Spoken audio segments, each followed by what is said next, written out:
Sensitivity is intelligence. With grace and skill, you have abundance. Welcome to the Psychic Hour. Host Kelly Brickel is a psychic medium healer, numerologist, and teacher. Her passions are learning about the soul and energy. Whether it's through spirit, emotion, or vibrational numbers, there's always a pathway of information waiting to help. Now, here is your host of the Psychic Hour, Kelly Brickel.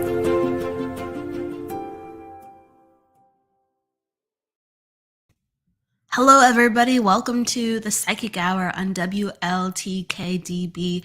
Let's Talk Radio. Thank you for joining us. Every week we have a guest. Every week we have a topic.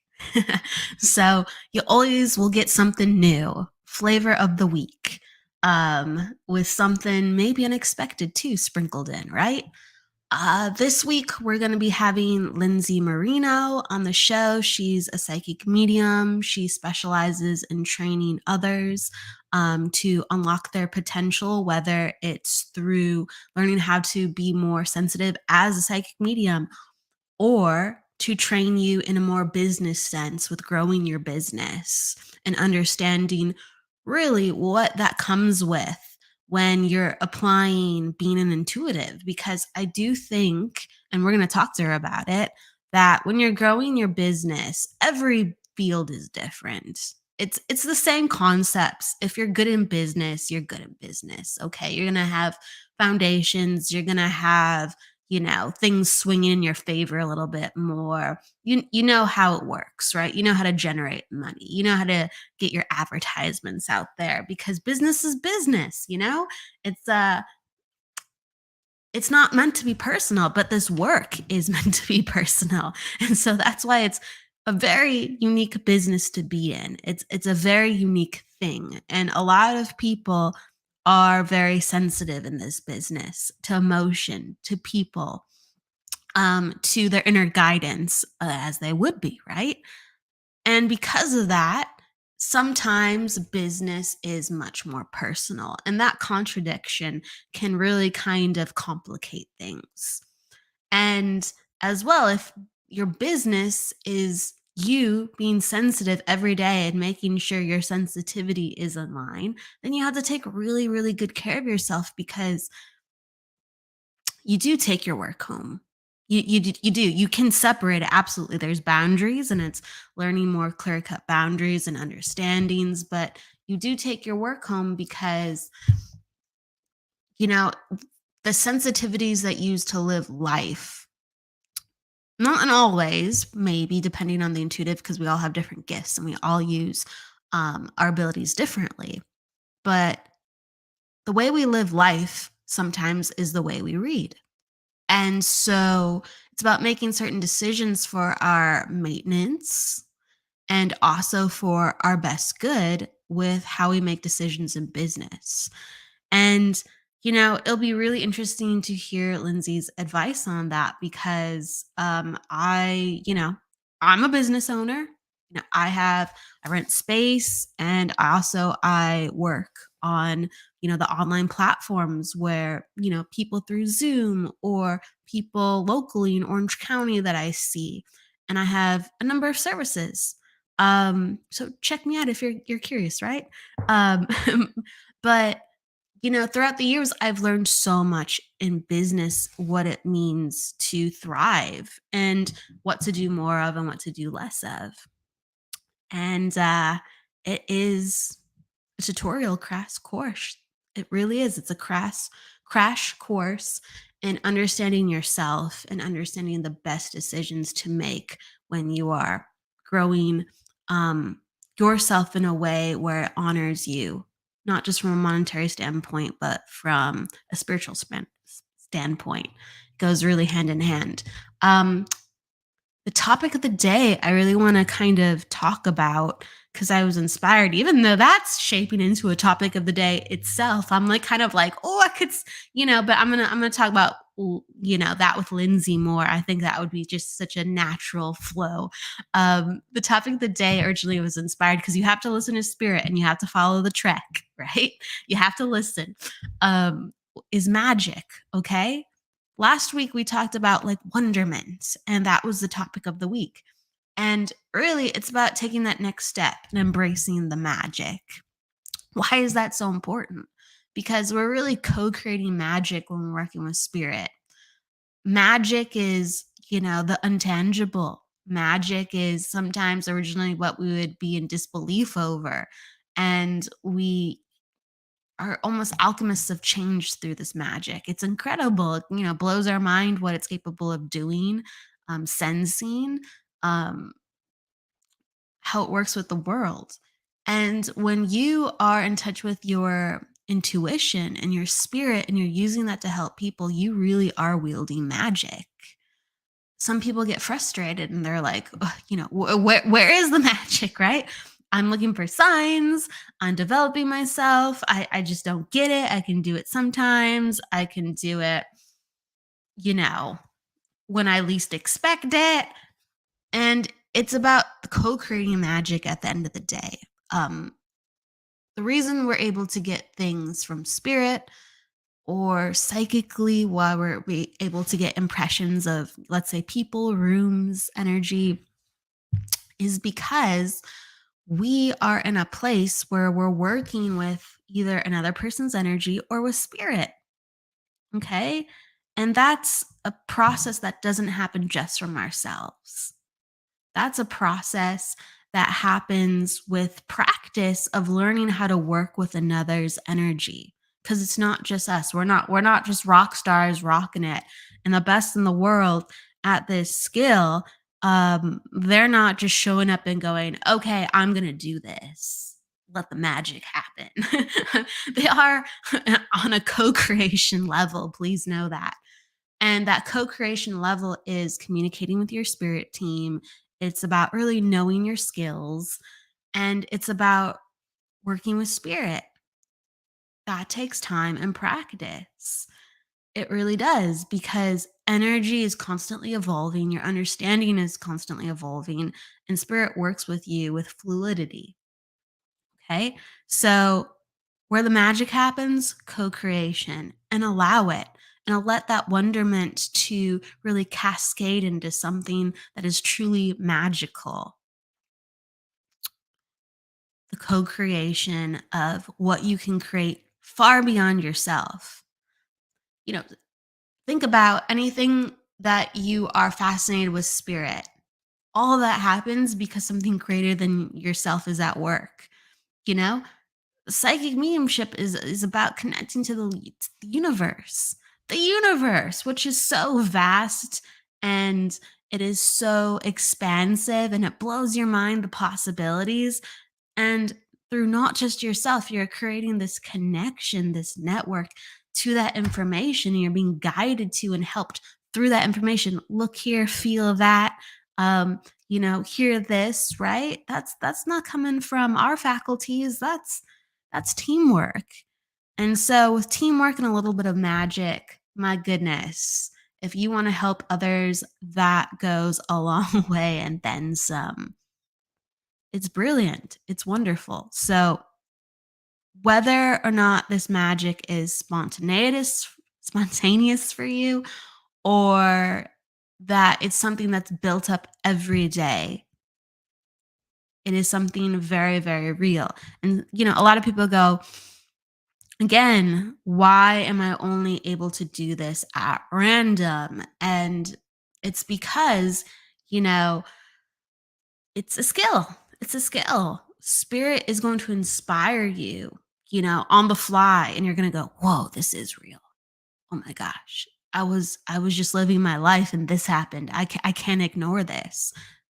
They need to get your attention. Life needs to get your attention to put you on the path if you really do want to do this. And I mean that from a place of interest, heart, connection.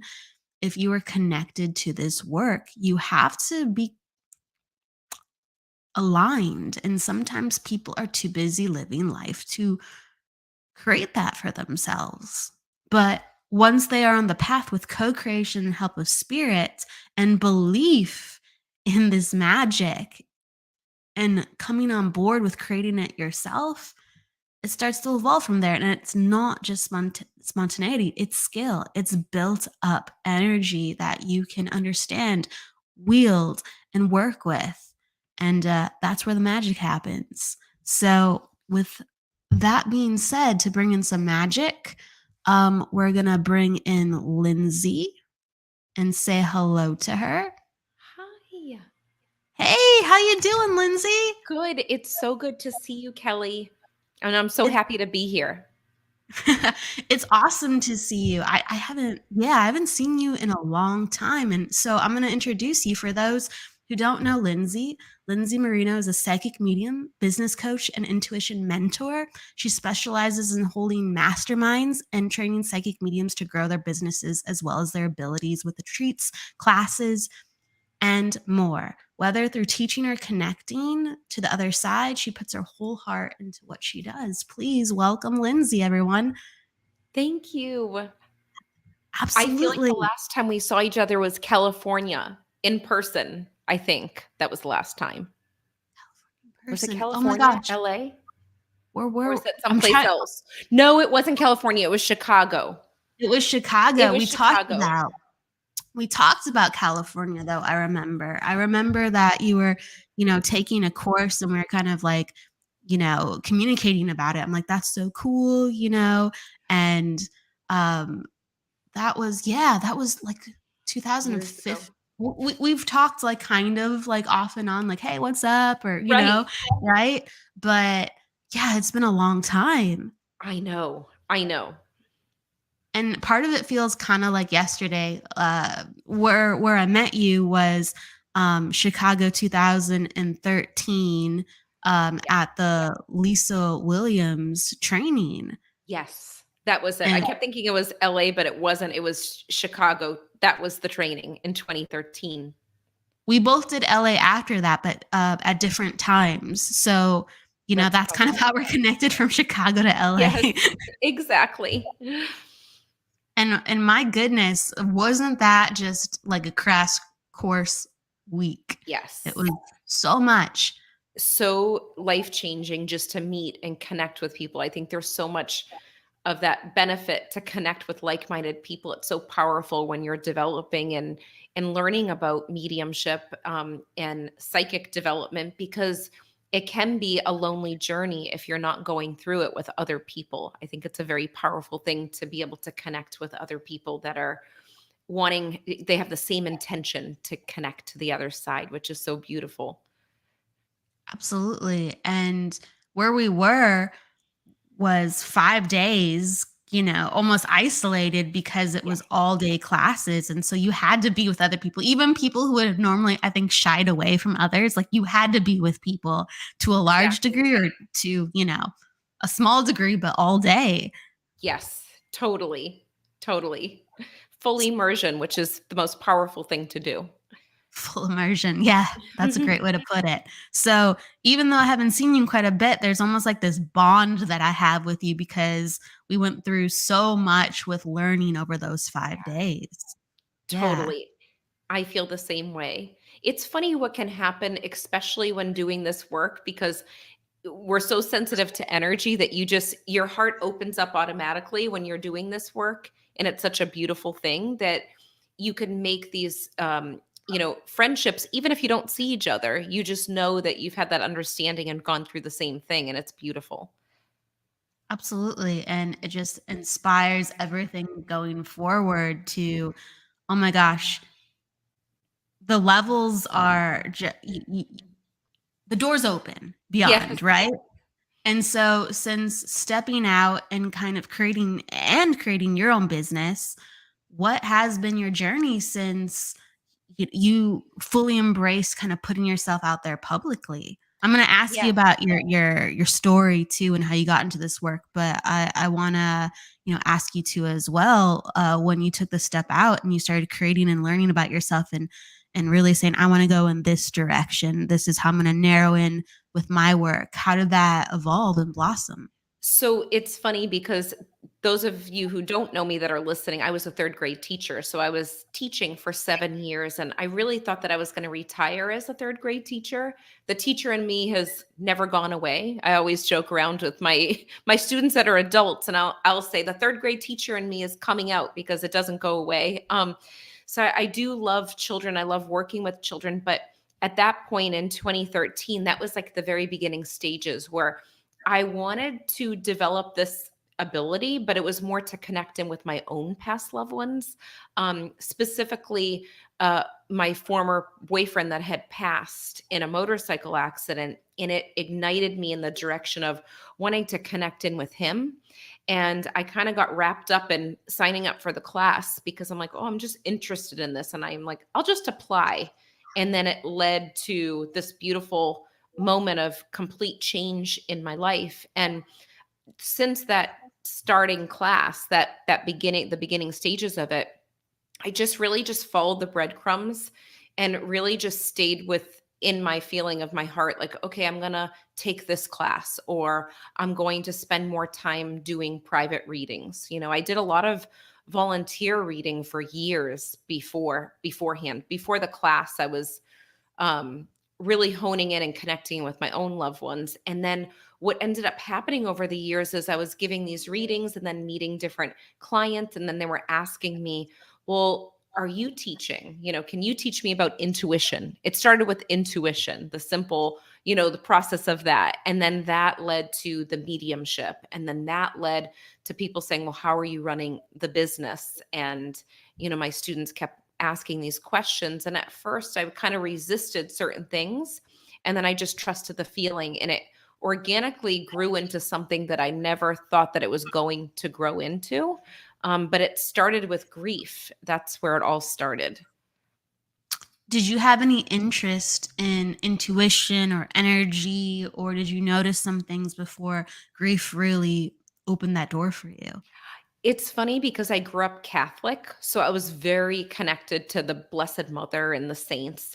I wanted to be like Saint Catherine of Siena. She used to pray on each step and say the Hail Mary. And I remember doing reports for CCD, and I was like, I really wanted to be like her. Like, I wanted to do everything that she did. I would be praying the rosary a lot in my room and read the children's stories in the Bible, the children's Bible, and I'd read miracle stories about angels. So I was really into that. I thought a lot of stuff were sins. So I had a fear that I'd be sinning over the littlest thing. But I did have a lot of outer body experiences when I was little, but I thought that they were flying dreams. I would just call them flying dreams. I didn't know until 2007 when I started to uncover this, that I was having these different experiences that weren't just flying dreams. They were me leaving my body, as we all do. We all do. Sometimes we don't remember it. And then I always used to give advice to people, and they'd come to me for advice, but I thought it was advice, but I believe now that it was more intuitive information that was coming through. And I do remember when I was little, I used to be afraid in my room. Like, I'd put the covers over my head and count to 5, and I'd yell and like call my dad to come into my room. And because I was so afraid, I could feel the energy in my room, like someone was standing there. I just didn't know that I didn't know it was the spirit realm. I just felt like someone was standing by me. Yeah, CCD, you're taking me back. I did CCD classes too. So it's like growing up in that environment. It's very supportive in one way, especially if you have like a good community system. But in another way, you're kind of like, I've been raised this way. This is what's good and bad. And now I'm going in the direction where that kind of questions, again, everything that I've learned, what is good and bad. How did you navigate that?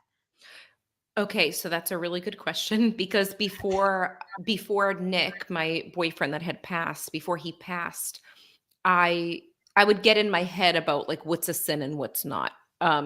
So I would think certain things were a sin. I think over time, like once I went to college and kind of lived the college party life, I kind of let go of the idea of certain things that I would have thought was a sin, like going out and having a drink, that sort of thing. I kind of let go of that. I just lived my life more so. But after Nick passed, I knew that I needed some sort of connection and communication to know that he was okay. And I just let that go out the window. I was just like, I just want to make sure he's okay. So I wanted to communicate with him. I didn't think if it was against a religion. It was almost like I had no other way but to tune into him because I kept feeling him around. So that's where all of my beliefs just completely shifted because I let myself let go and I had no energy to hold down that space of what if it's this or what if it's that. I had no energy to get into my head. I really just tuned into my soul. And that's when everything started to uncover and I started to notice some of my life I was doing that, but then the parts of me that were feeling guilty, that's where things got in the way, where it can happen to us as humans. And did you feel like it took you, years to kind of process what things meant to you on what's right and wrong? Yeah, I guess with the whole process of like going through it and experiencing it, I started to think, well, if this is healing, if this that I'm getting healing knowing that he's okay, and I went to a psychic medium too. I got healing from it. I'm like, why could this be a bad thing? Like, what's so bad about it? And I felt like that's the thing that kind of broke me open too, was to realize how much healing took place. And then when I was practicing doing readings with other people, they had very common fears like, well, I'm Catholic. I think it's a sin. I'm afraid. And I would never push it on anyone. But if they came to me and they wanted to kind of experience a reading, they would get that same healing too. So I knew that those beliefs that I was maybe put the pressure on myself to not do certain things didn't serve me anymore. It didn't make sense. It just didn't feel right in my soul. Absolutely. And if you could, I guess, take us through the story. You were a teacher at the time, full-time teacher, third grade. You had a Yes. you had a very deep soul connection to the person who passed in your life. Please, if Yeah. you'd like to take us through that story, it's a powerful one. Yeah, so it's very interesting because it almost feels like sometimes it feels like yesterday and then other times it feels like it was like 30 years ago. But for me, it was like the prime of my life. That's how I felt because it was my second day of teaching the third grade. I just got the teaching job, and um, my boyfriend at the time, his name is Nick, and we were supposed to meet to babysit for a family friend. And I went first, and then he was supposed to show up. And I thought it was really weird that he wasn't coming and he was always on time and I just hung up with him. And I remember that day where my heart started racing really fast. Like I had a moment waiting for him at the house. And now I know that it was him that was there. I actually opened the door because I thought that he was there. Like I felt like Mm. he was there and he wasn't there. And I was like, that's weird. And the dog was acting funny. I was with a child and a dog. And it was almost like someone came right there, but I didn't really connect that until later. So after that happened, after I found out that he passed by calling his phone and having a state trooper pick up, they say that when you die, your life flashes before your eyes. I've heard it from readings when I connect in with past loved ones, but in that moment, my life literally flashed before my eyes. I actually saw the things that we didn't get to do. I saw the things that I wanted to do that, like, everything flashed really quick, and I didn't believe that he passed. Um, and I just remember going through those first couple of weeks in a complete daze, like a complete daze where there were times where I feel like I couldn't talk to certain people. I couldn't, like, I was in a state of shock. And what ended up happening is over time, because we were together for a short amount of time, it wasn't like it was 10 years, but it was a soul connection without a doubt. I do feel as though after he passed, we built even more of a connection because he's been helping me. And my husband now was mutual friends with him. They were childhood friends, and we didn't meet till after Nick had passed. So my husband, Tony, was brought to me by Nick. And Very excited. it's crazy how it's happened. And that was 4 years after he passed, about 4 years after that we met. And he's been working with us. We have our past loved ones, they work with us in the work that we do. And it's been such an interesting process. I would never wish it on anyone to go through that experience because it was very painful. And with any death, it's that part of yourself never goes away. You know, there's a part of you that dies. And I always say, I forget who I was before that happened, you know. But for me, I was, you know, in bed, not getting out of bed for a while. And then I had a moment where he was giving messages like, you got to get out of bed. You need to be with friends. You need to take the trips. You need to do this. And that's when everything transformed for me, was when I got that message. I got it from me at times, but it was through a medium that started that conversation of, you got to get out of bed. Wow. So, Nick was helping you. You learned that there was a way to hear him, and he was giving you such healing guidance to start, like, this is what it's going to take for you to go from A to B. And so with that, you kind of knew exactly the core healing components of what a mediumship reading needed. Yeah, I think going through that grief, I know going through that grief has prepared me so much for giving readings. Like, because I don't know how I got out of the place that I got out of. Like, if it weren't for the communication with him, it would have been even darker of a road, you know, to get up out of that space. Like, if anyone met me at that time, you know, they would be like, you're a different person, because it was a process. Like, it was definitely a process, but I definitely feel like it did help me going through that experience, because I can empathize with people that come to me. Like, you could kind of feel, you know, where they're at. And everyone's different when they're going through grief. Like, some people feel that moment of anger, shock, frustration, pain, like hopelessness. But I've been there in my own way. I can't compare it exactly to each person, but I definitely have so much compassion for people because of I was hardly getting out of bed, just going to teach. That's what I was doing. That's amazing that, even though so hard, you just kept going and life evolved and you discovered, I want to be a part of this. Yeah. What led you to that moment where you're like, I need to start, it's so strong. I'm aware of, the energy in other people. I feel like certain things are coming through. Okay, I'm going to do this. I'm going to expand on this while I'm healing, I'm growing. I think for me, that's a good question, because there were some pivotal moments in my journey. Like, I was teaching third grade, and then after school, I would do readings. So I had a friend, one of my best friends from college. She's like, I have someone that's going to call you. It's going to be in the middle of the night, her time. And she's in Africa, but she wants a reading from you. And I just, I was practicing. Like, I wanted to give her value too, because I understood the pain, but I was also practicing.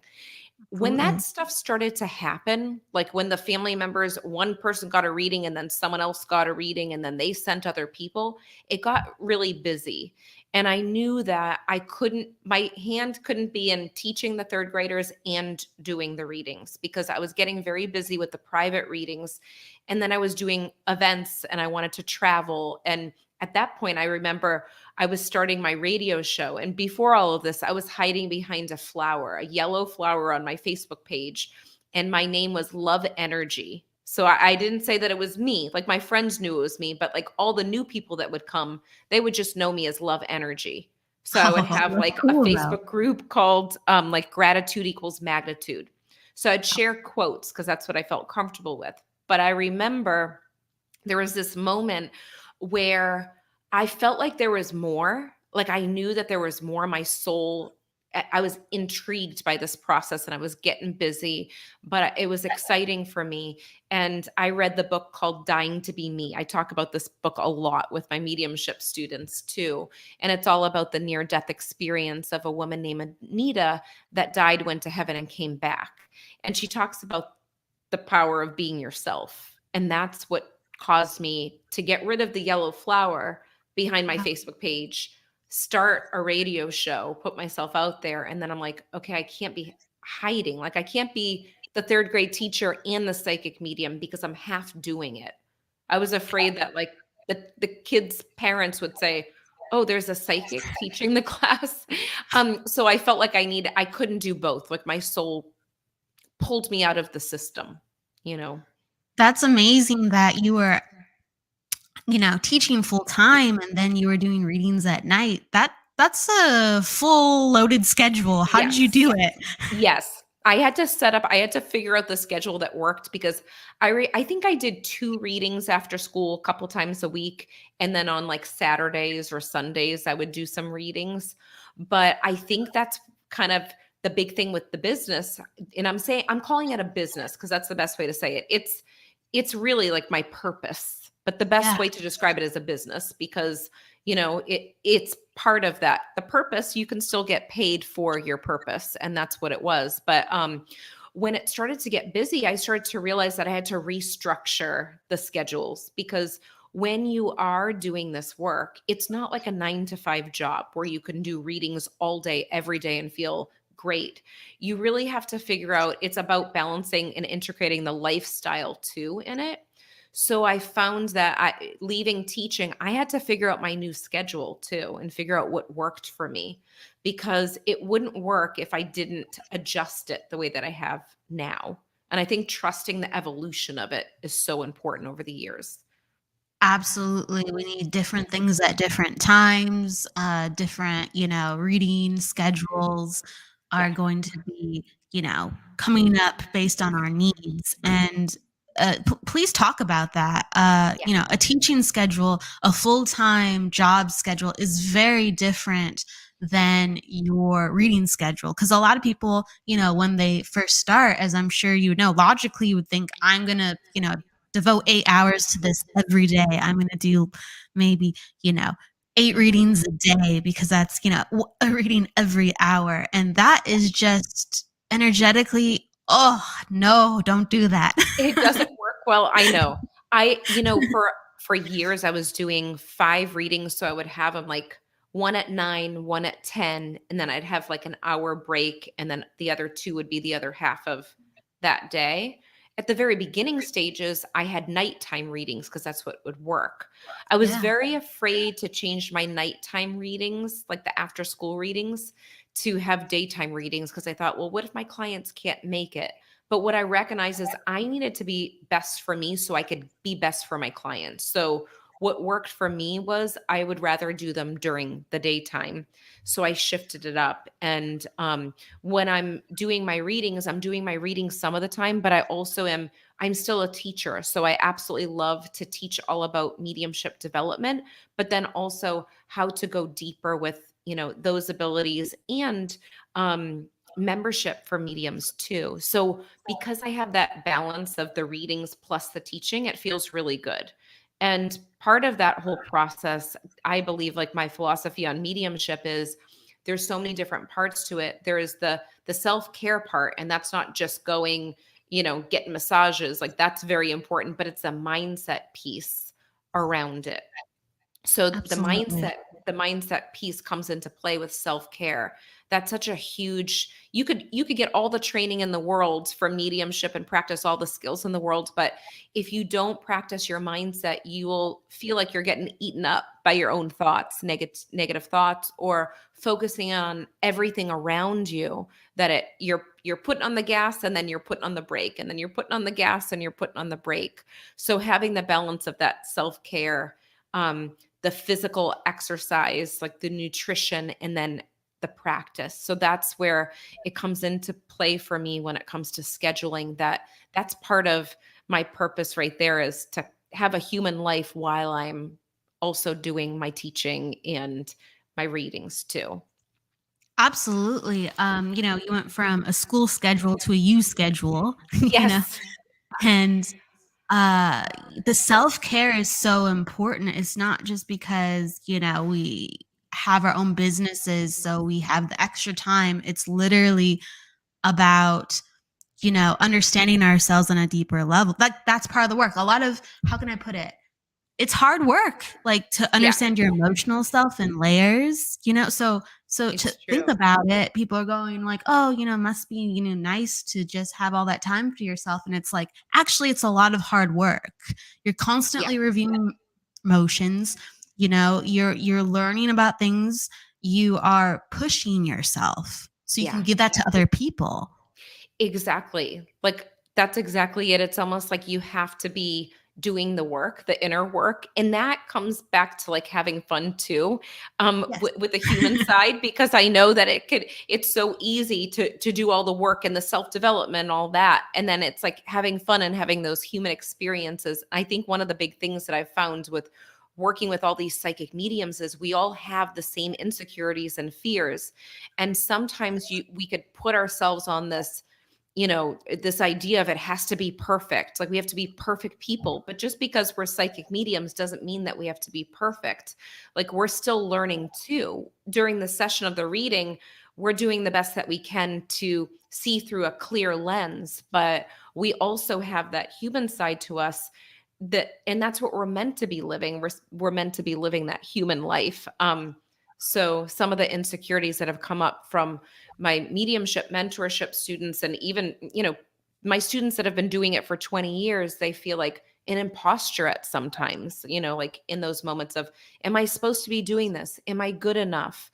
Um, you know, do I have to be, putting in more energy to clients? Like there's so much that comes into play.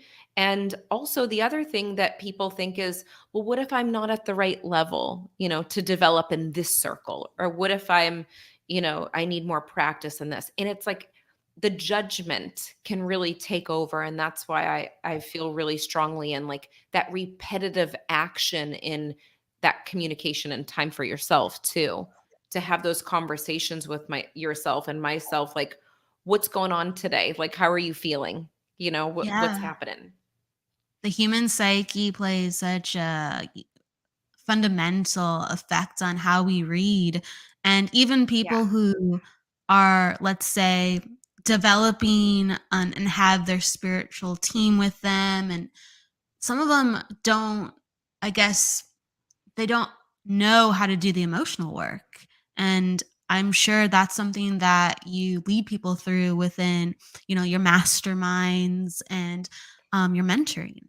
Yeah, I really do love that piece because I feel like that's a piece that over the years I felt like I needed, and I was like, I need this to kind of come into play. And it comes back to the awareness of, it might not be perfect, but I'm aware after I do a reading. Like I remember for years there were moments where I would beat myself up after like an audience event or a private reading, and I'd say, oh, that could have been better. And then I'd replay what I could have said. And there was one time I remember I really beat myself up where I tried to overcompensate. So I gave a longer reading that just drained my energy, and it didn't really get me anywhere. And I remember contacting a friend and telling him what happened, another medium friend. And just the moment of like that space where I could share it with someone that got it, it really shifted something in me. I don't remember exactly what he said. I just know how I felt. And I knew that, okay, this is not abnormal for this to come up, but there's no point of me replaying this negative conversation that I had. And they were satisfied with their reading, but I didn't feel fully satisfied. I knew that it wasn't how I normally would read, in that moment. So I think the big thing is I stop myself. So these experiences that come up, whether they're, I'm putting in quotes, like negative, they are the learning experiences, and just being aware of those moments and knowing that there's little golden nuggets in it, that, okay, that right there is a mindset shift, just taking time to reflect on it. And that's when I stopped overthinking. So if I ever come up to that space again where I feel like I'm doing that, like I will never take it through my weekend. But if I find myself having those wandering thoughts, I'll say, okay, here it is coming up again. Okay, I'm aware of it. And now I'm going to move on. And I'm just going to keep on doing my readings. And they're not always going to be perfect. You might not always get names or the evidence that you want, but the best that you can do is deliver the messages in a way of integrity and love. And that's the most important thing. Absolutely. Mindset is everything. And, we're always working to surrender in Yeah. that moment when we're working, actually, our mind. Yes. So Right? true. But at the same time, we've had to have been on board and have enough helpful patterns where we can use our mind passively. Yes. That's And so go, true. oh, It's like moving out of the can we way. yeah. It's like being present, but moving out of the way at the exact time. I think that's kind of the, dilemma with, I guess, this work at times, right? It's so true. And I was just talking to some students the other night, and I talked about how, you know, the phrase, if you stay ready, like you'll be ready kind of thing. I might be ruining the quote, but I feel like it's important to be in the most anything and everything that you want to say that's truth for you. Like if you want to say yes to going out with a friend, say yes. But if you really don't want to go, don't feel guilty about saying no. Like if you're doing that in your life, when you get to the mediumship piece and you do a reading, it's not like you have to wind up to be in that high frequency because you're already living in a space of truth outside of the mediumship readings. And I found over time, I started to let go of pieces of myself that were pleasing other people instead of being the nice Lindsay, being the good girl. I started to honor what I felt. I can still be compassionate and be loving, but I also feel like there's power in truth and saying yes to the things that energize me and saying no to the things that don't align. Like doing this interview made me so excited to talk with you. And I don't do this with just everyone because I have to feel aligned with it. And that's why I like honor the time and energy, even talking with you right now. Like everything that I do, I want to be completely present in. And I feel like it's helped my readings over the years by carving out that time that feels really good for me and my soul. Wow, that's beautiful. Thank you, by the way. No, you're welcome. Of course. Of course. I've been so excited about this.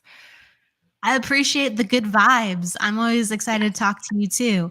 Thank you so much. With, you know, evolving your life and coming more into alignment with what feels good and knowing your spirit, what are some of the biggest changes that you made? Good question. I feel like I've been doing less probably over the years, like thinking back on it. When I started doing the readings, I've been doing less, like less work and more living. Like I really have been I love to travel. I love to be in nature, that sort of thing. But I also feel like carving out alone time over the years, that started in 2007. And I feel like that was like a complete game changer for me because even though, my husband, Tony, like we love the same things. We travel together, we work together, we do the podcast and masterminds, but we also need space and we both need that. So we honor that space. And I feel like that's where I get that recharge to be alone. So I feel like that's really important. I feel like it's important to surround yourself with people that are on the same wavelength of, wanting to get better. Like nobody has to be perfect. Everyone's on their own journey, but just being surrounded with people that are excited to live, excited about life. Cause I Yeah, feel so much gratitude for living. And I thought that I was grateful before, but the death, and I'm putting in quotes because he's still alive, the death of Nick really taught me how to live fully because we don't know how much time we have. So that's helped me exactly. so much to just honor those feelings of like, I'm very, I am like go with the flow a lot where I'm like, oh, let's go and go to the beach or let's go. I feel like painting today, doing those types of things. That excites me. And I always love learning. I'm always a student. So just as much as I teach about psychic mediumship development and business, I'm also a learner too. And that is so important. I feel like we're always learners. when we think that we've already have everything that we've learned, it's almost like you have to start back at the basics because we're going to be constantly learning. And that's what Yeah. makes me feel excited to teach too, to have that energy, that excitement. To have that recycling of zest. There's a quote that I really like from Kate Bush. She says, "Just when I think I'm king, I just begin." I love that. I love that. I totally agree with that. Because I mean, it's like we're just cycling through life, right? Yes, totally. Cycling and spiraling. So, we're not here for very long either. So I Right. love the fact that you're like, I've embraced living more and more, that I understand, the importance of Yeah. being me, because my goodness, like, we don't know how long we're here, and we only have one life as, Kelly Brickel and Lindsay Marino. I believe we have multiple lives. I believe we can Yeah. have quite a many, but there's only one with, me being in this identity, possibly. Yeah, that's so true. That is so true. I agree. And to fully embrace what that means to be ourselves in this lifetime. Yeah.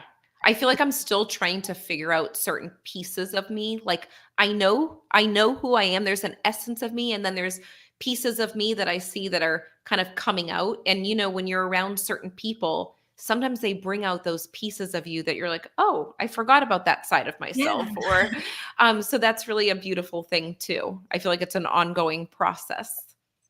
Oh, I love that. Like, finding people who reinvigorate parts of yourself, like, those are some of the best friends on the I planet. know.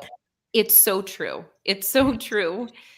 And I feel like everything is communicating with us. Like that's a big thing that I've been learning the past like 3 years or so, specifically was, through the ups and the downs of different things that have popped up in my life and everyone's life, like everything is communicating with us. So it's so important, being sensitive as we are, the psychic mediumship stuff, whether we're feeling it or saying it, it's the same thing anyways, because things without it being said. So for me, when you asked me a question a little bit ago, I forget the exact question, but things that I was doing to be in that energy, even outside of the readings. For me, it's about communication because in the past, I felt very uncomfortable talking about feelings. But over the years, I've learned that I have to say it. And if it's on my mind, just speak it. So that's been a big thing too, honoring those feelings and just speak it when it comes up. An increased state of flow. Yeah, it's a Yes. tall order. It's easier said than done, Right. because you could be in a room with other people and you kind of just feel if they're going to be receptive or not to it, and to make Yes. the choice to still kind of flow. Yes. It's true. I know being an empath when you're in like a crowded room, especially. So one thing I noticed with development, like the mediumship development stuff, taking classes or being in classes, like you need a safe space to be able to learn and grow because everyone's feeling insecure at some point doing this work. It's like you're talking to um, loved ones in spirit that you can't see them sometimes. It's just like a feeling. You have to go off of the feeling. You have to trust it. So you're like dealing with the intangible moment of like you can't see physically.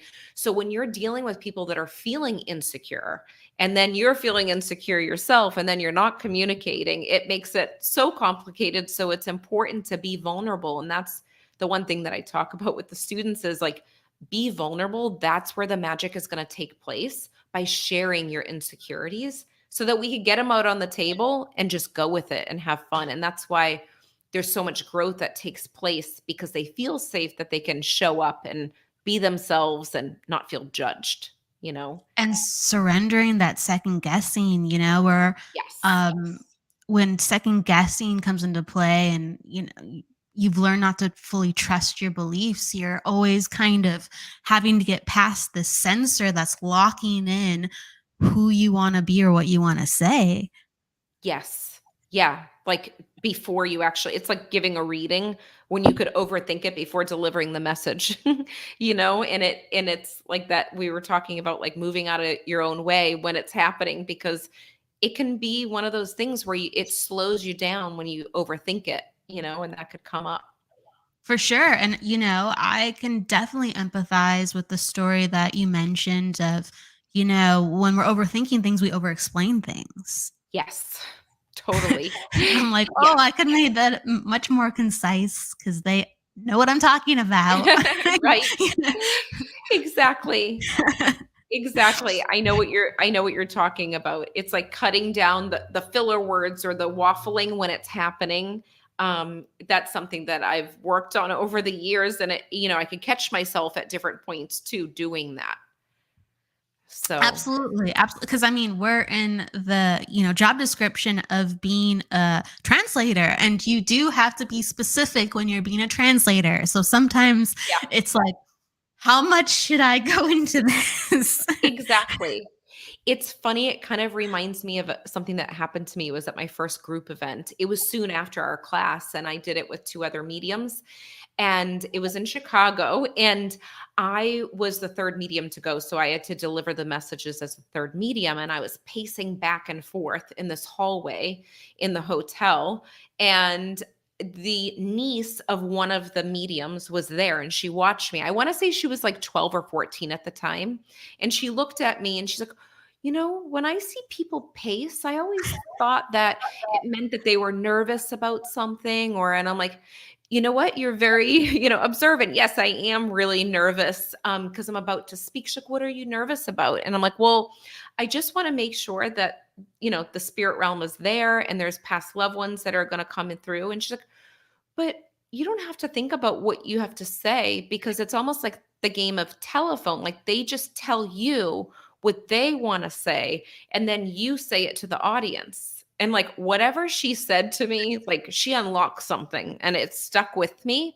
And I'm like, this little earth angel was brought to me like in this moment, exactly what I needed to hear, because I was so in my head thinking, what if they don't come through? Or what if I, don't get information across like a certain way? She's like, you don't have to think about it. They just tell you, and then you just tell the audience. And it just made me think of that when we were talking about the process of like overthinking, where we don't have to. We're just listening to them and we deliver it. And that innocence of a child, the simplicity with it all, Yeah. Oh, yeah. That's awesome that happened. And They're the best I remember, teachers. yeah. The things, right? From such a pure perspective, unfiltered perspective. I remember when you did that, because I remember reading it online and stuff, and I was like, go Lindsay and go everyone else. Like, that's so cool, because I was it like a year later after the class, or was it that same year? I know that it was in April, but okay, wait, would that be? Yeah, so it might have been the April, because we did that class in August, I want to say, if I remember correctly. July. Oh, July. Okay. Yeah. So it was that April. Like I'm almost positive it was that April. Okay. Yeah, that's so 10 months or something like that. Yeah. And it was nice to know that I was doing it with other people. And then after that, I did my event by myself and felt like I wanted to throw up, but I still did it. My friend's like, come on, you just show up and come to the restaurant. He was running a restaurant at the time. And he's like, just let's do it. I'm like, well, I don't know if I'm ready. He's like, no. He's like, just show up. So I did. He had the people, 70 people from Boston in my, near my hometown, and I was petrified. But I think that's what is important with this work, that sometimes we're not sure if we're ready. Like we might not be fully ready, but we have to get started somehow and take that step. And, maybe it leads to doing some volunteer readings. Maybe it ends up with a full-time work in this work. Maybe not, but I would trust the breadcrumbs wherever you're at, and anyone can connect into the spirit realm. It's about a choice, just like playing the piano. You can take the classes and learn the techniques. You might not have an ear for music when you were little, but you can develop it. I think that's really important to know. And it takes that bravery to say yes. The fact that you're like, I don't know. And they're like, come on now, just show up. Right. You look back and you're like, what did I just do? What just happened? Something good, something meant to be. So something I do want to ask about too is, within this work, it is so personal. Yes, Yeah. there's boundaries that need to happen. Yes, when we are dealing with others, sometimes we do take our work home. We're always finding ways, again, to establish the proper boundaries. But doing this work is a way of living life.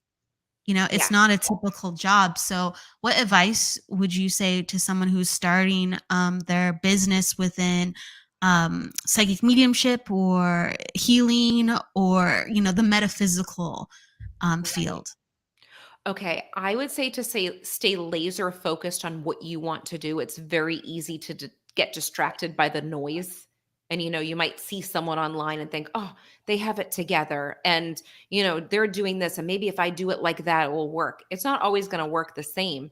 Also, you don't know where they've been. You know what I mean? So, not comparing yourself to feel like, "Oh, I'm not doing enough or I'm not where I'm supposed to be." Like really honor your journey individually, but also set up time, like really align your work and your readings to have practice sessions. Like if you're brand new to it and you're trying to get clients, keep on practicing. Like gather the testimonials together too and have them tell friends about your work and just get the buzz going by serving. And then I feel as though setting up a schedule, one of the things that comes up in mastermind, sometimes you don't have to open your schedule wide open. Sometimes people are in the space of, I don't know if I want to book a reading. And if they have too many options, it's too overwhelming. So pick the schedule that works for you and let it be easy for them to schedule something too, but also live your life as a human separate from the work. I feel like that's the biggest thing is like you have a life outside of doing the reading.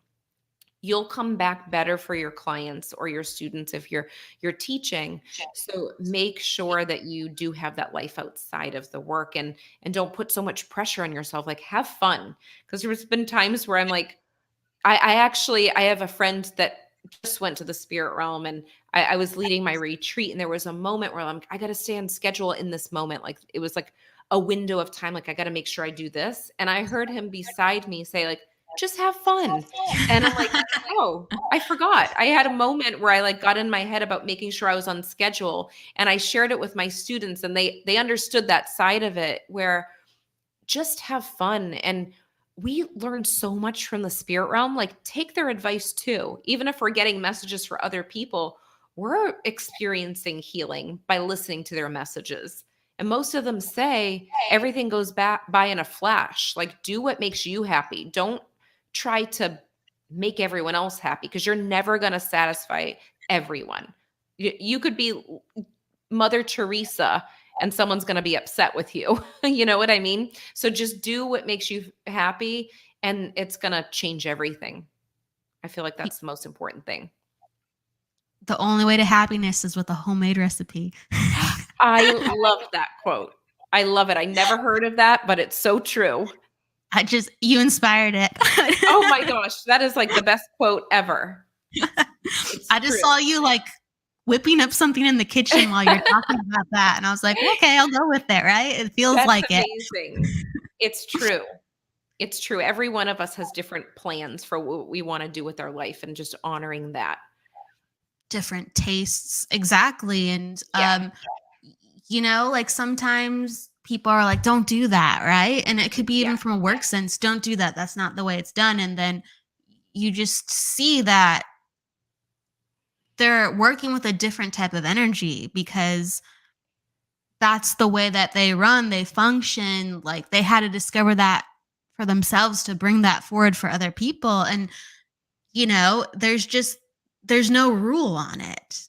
It's so true. And it is about the energy that you just brought up too, because one person can do it one way and have these amazing results because their energy and belief is behind it. But if you try to replicate it in that way and it doesn't feel right to you and you don't have belief in it, it's going to come out differently.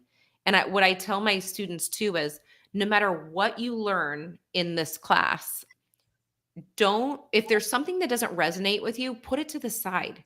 Don't feel like you're put in a box. Like you're going to learn from all different teachers, which is such a beautiful thing. There's so many beautiful pieces and all the mentors that I've had over the years. I appreciate so much of each of them, but really make it your own and feel what feels right to you when you're doing the work and you're doing the readings. I think that's Absolutely. important. Absolutely. You're connected to your personal feelings of truth, but also just like, truth is very objective. If you are getting truthful, accurate results, then Yeah. my good check, you know Yes. what I mean? Just learn more about yourself. Right. There's no one way to do it. What have you learned as you've evolved? I'm using the word evolve a lot with you today. I love As that you word. evolved it's a great word, evolved your business. What have you learned to, I guess, say no to? What did you learn is more efficient in doing what you've done? You can do it from a personal development perspective, but also, let's say, a numbers perspective, even, because Yeah. this involves renting space, That's true. advertising, partnering with other people. Yeah. It's very grounded in business, this work too, when you really have to step out. It's not That is just a good the point. self. Yeah. Yeah. Okay. So I'm very big on integrity. Like my big thing is like I want to do things with integrity. So if I'm going to connect and collaborate with people, I want it to be in the form of like someone that I'm working with is in integrity. Sometimes you work with people and you're like, oh, okay, that was an experience that was great to experience it, but it's not aligned with my beliefs, and that's okay too. So maybe it doesn't happen again. Um, the other thing is I believe in like giving and receiving. Like giving, and not being able to receive creates an imbalance in the business. So you could be volunteering your readings, you could be over giving during readings. Maybe, they book a 30-minute reading and you go like an hour and a half. Like there's going to be an imbalance with that. So I really honor that and stay aligned with what feels right for me, like to stay. I noticed over the years at the beginning stages, I probably overgave when I didn't want to, and it felt different. So now I just honor those feelings. When it comes to numbers, every year my business has grown. I feel like I've trusted the process where I'm like, that wouldn't make sense like to someone else. Like I've been judged by the way that I've done the business. Like maybe someone would think, well, you're going to charge that for a reading. But I'm like, I have to honor what I feel. So I have to block out the noise of what other people are saying or I'm feeling. And a lot of times they come to me for business advice after like, okay, now I want to know what you did. I found that it's not even necessarily like the quantity, is more of the quality. So I'd rather give like a quality reading and not do 10 readings out of the day. I'd rather like really compartmentalize those readings and know the timing of them. So that's a big thing.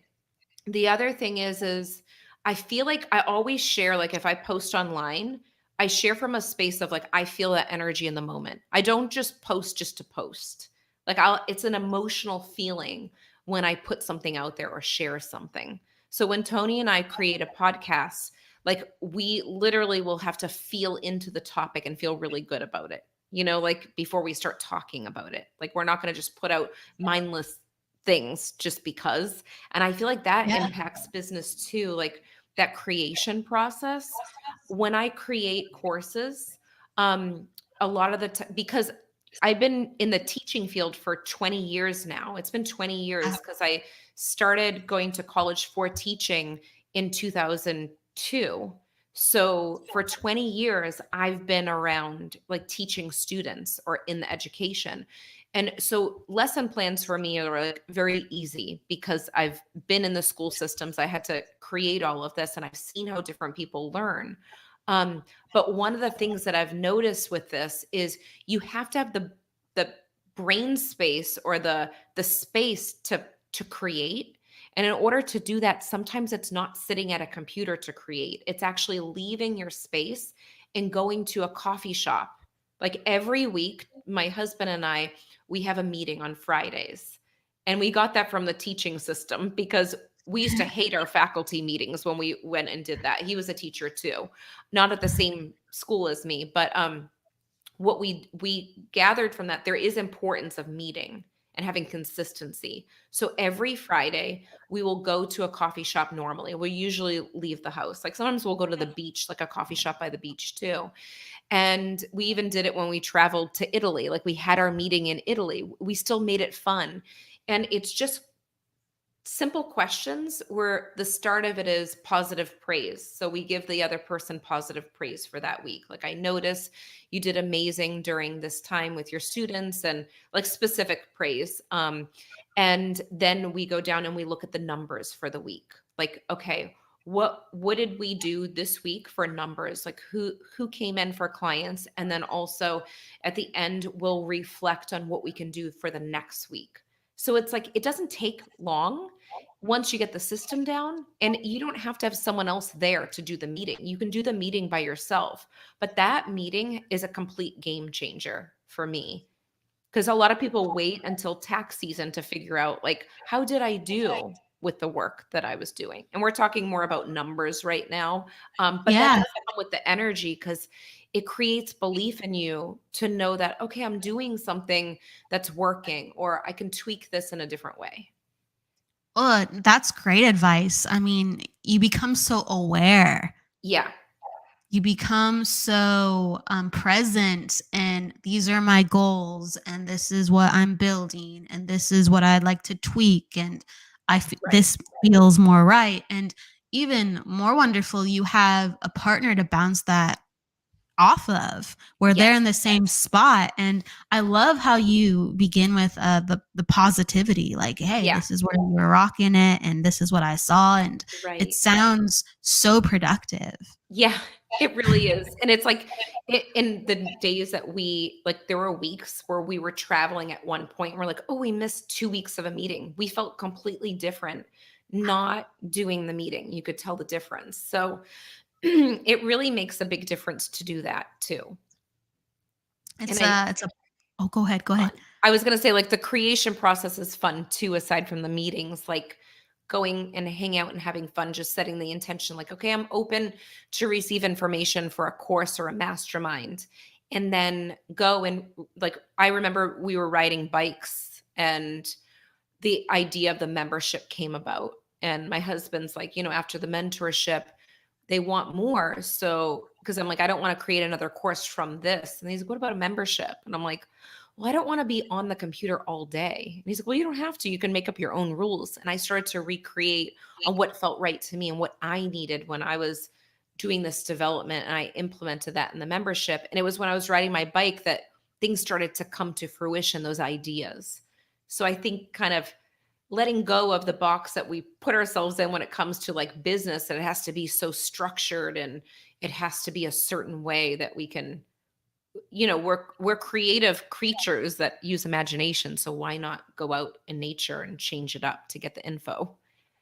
It's true. It's true. Yeah. It's great advice. And it sounds like it's just, it energizes you so much, this like creation process that you do. Yes. Can you share a little bit too? As I definitely want people to know where to find you, a little bit about your podcast and what you talk about and how that came to be. Yes. So where they can find me is lindsaymarino.com. Like Dan Marino, the football player. That's how you spell the last name. And Lindsay with an AY. And I'm also on Instagram and Facebook, Lindsay Marino Medium on Instagram, and then Lindsay Marino. Just joined TikTok. I'm getting used to it. But with the podcast, that creation happened after I started my radio show. So first there was the radio show. I was interviewing a lot of people, and I loved that. For years I was doing it. It was called Intuitive Guidance with Lindsay Marino, and I would do some readings at the end, little mini readings. And then I started to think, I don't want to commit to a definite time that I want to do the show. And I want to be able to have people get to know me too. And I asked my husband, and he's like, no, I don't feel like doing it, because I wanted him to do it with me. He's like, I'm not ready right now, but maybe in the future. And then all of a sudden it was a feeling like, he's like, okay, I'm ready. So now we talk to each other about topics about spirituality and business, for empath entrepreneurs and psychic mediums. And then we also are interviewing people. So we're going to start doing more of that too with the podcast. So I really love it. Very cool. I remember listening to some of your episodes back in the day. So Yes. I know it's funny how much it's crazy what's occurred throughout the years with all these different things that have kind of organically changed over, you know? for real, it's like lifetimes within lifetimes, even though it's like a Right. day ago. It's like mind blowing. I know. I know. What is, I guess, at the end of the day, where do you find yourself within all this work, continually coming to a place of, this is who I am, this is who I am. That's a really good question. I think it's in the silent time that I feel that. And even after a reading or after being at an event with like my students, I feel like, oh my gosh, I feel so grateful. And it comes back to that gratitude. Like I'll actually say it like, I feel so grateful. I can't believe this is my life right now that I get to do this. So it's in that reflection time by myself that I can feel it. And it's a feeling that comes alive inside of me where I just know that this is what was meant to be, even though I didn't plan it, but it just unfolded. Beautiful. Thank you for sharing that and yourself today. Thank you so much for coming on the show, and I have Thank such you. gratitude with you being here. Is I feel so grateful that you had me on. I feel honored. I'm so glad that we had this conversation. So thank you, Kelly. Absolutely. Thank you, Lindsay. Is there anything you'd like to say before we leave? Sometimes I give the mic over, like share a little bit of positive, inspiration. I would say keep on believing, like have faith. All of our loved ones are around us, guiding us. We can't see certain things with the human eye, but they're very much alive and well, and everything's communicating through us. So trust that process and follow those nudges. Anytime that you get a feeling, trust it and just go with it. With that said, everybody, please trust. And thank you so much again, Lindsay, for being here today. I'm wishing everyone a fantastic week. Go with love, luck, light, and just live. Thank you, everybody. Thank you so much again, Lindsay. Thank you. Bye, everyone.